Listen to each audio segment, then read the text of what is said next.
Gipahinumduman ni Provincial IATF Chief Dr. Jerry Kalingasan ang katawhan sa lalawigan nga magbinantayon o padayon sa pagsubay sa mga gabayan pagbatok sa COVID-19. Kasamtangan miabot na sa 844 ka mga aktibong COVID cases ang natala sa Misamis Oriental.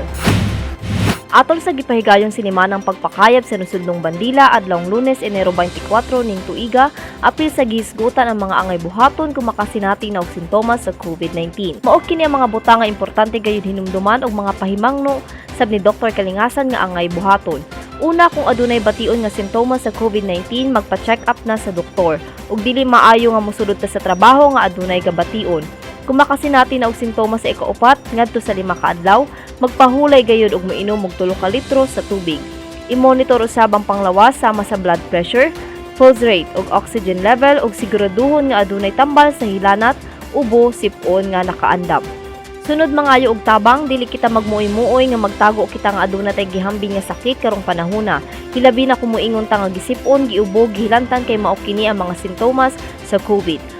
Ug labaw pud sa tanan, protektahan ang matag usa, magpuyo sa balay, i-isolate ang kaugalingon, pirmi sul-ubo ng face mask ug modistansya sa mga tao.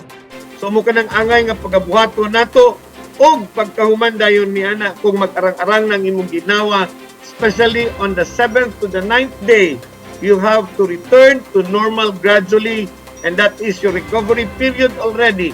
And once you have recovered, don't forget, get vaccinated.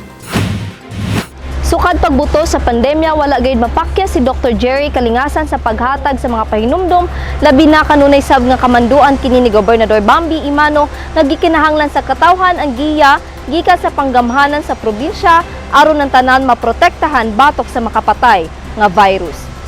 Kauban si Andy Pakamalan sa kamera, ako si Lambo Geneva Bandong, alang sa limpyo ug matarong nga panggobyerno, padayon Pilipino.